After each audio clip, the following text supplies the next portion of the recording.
السلام علیکم پیارے ساتھیوں، کیا حال ہے آپ سب کے؟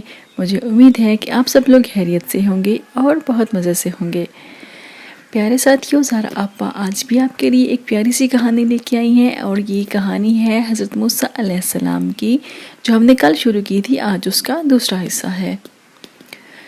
اللہ تعالیٰ کے حکم سے حضرت موسیٰ علیہ السلام فرعون کے پاس گئے اور اسے دعوت دی کہ توحید کی طرف آئے اور شرک ترک کر دے۔ فرعون کو قائل کرنے کے لیے حضرت موسیٰ علیہ السلام نے اپنے معجزات دکھائے تاکہ اسے اللہ کی وحدانیت پر یقین آ جائے، مگر فرعون نے حضرت موسیٰ علیہ السلام پر ایمان لانے کی بجائے انہیں جادوگر کہنا شروع کر دیا اور اپنے درباریوں کو حکم دیا کہ وہ تمام بڑے ماہر جادوگروں کو بلائیں جو بقول فرعون کے حضرت موسیٰ علیہ السلام کے جادو کا مقابلہ کر سکیں۔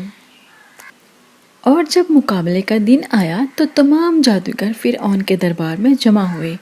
حضرت موسیٰ علیہ السلام نے پہلے ان کو ایمان کی دعوت دی اور پھر ان سے کہا کہ وہ پہل کرتے ہوئے اپنا جادو دکھائیں۔ جادوگروں نے اپنی رسیاں اور لاٹھیاں زمین پر ڈال دیں، جو کہ جادو کے اثر سے دوڑتے ہوئے سانپ بن گئیں۔ اس کے بعد جو ہی حضرت موسیٰ علیہ السلام نے اپنی لاٹھی زمین پر ڈالی تو اس نے اژدہے کی شکل اختیار کی اور تمام سانپوں کو نگل لیا۔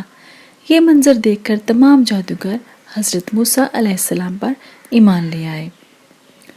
اب فرعون مزید سرکشی پر اتر آیا اور بنی اسرائیل پر بہت سے مظالم ڈھانے شروع کر دیے۔ ادھر فرعون کی بیوی حضرت آسیہ علیہ السلام بھی حضرت موسیٰ علیہ السلام پر ایمان لے آئیں۔ فرعون نے ان پر بھی طرح طرح کے مظالم ڈھانے شروع کیے، لیکن وہ اپنے ایمان پر قائم رہیں، مگر فرعون کے لگائے ہوئے زخموں کی تاب نہ لا کر اپنے رب سے جا ملی۔ جب فرعون کے مظالم انتہا کو پہنچ گئے تو اللہ تعالیٰ نے اس کی گرفت کرنے اور اسے عذاب دینے کا فیصلہ کیا۔ اللہ تعالیٰ نے حضرت موسیٰ علیہ السلام کو حکم دیا کہ وہ اپنی قوم بنی اسرائیل کے ان لوگوں کو جو ایمان لا چکے ہیں ساتھ لے کر مصر سے نکل جائیں۔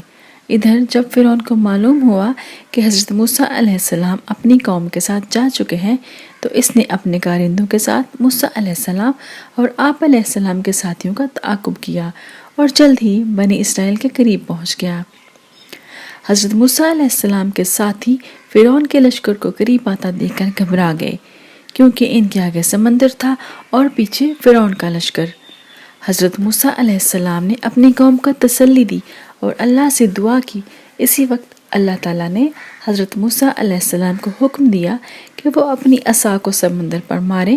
جو ہی آپ علیہ السلام نے عصا سمندر پر مارا تو سمندر کے بیچ میں راستہ بن گیا۔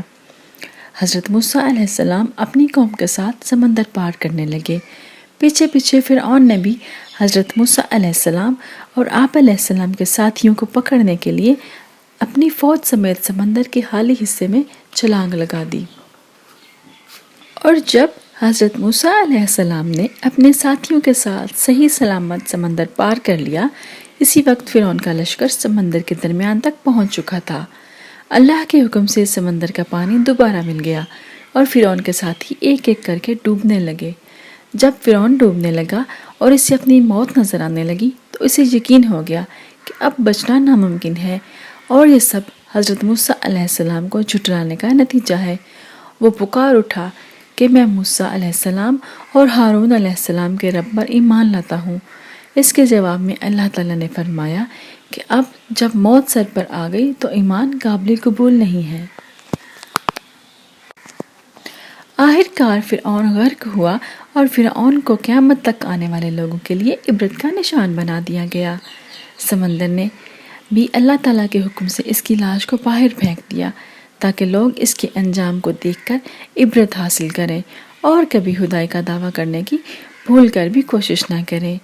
آج بھی فرعون کی لاش مصر کے ایک عجائب گھر میں موجود ہے۔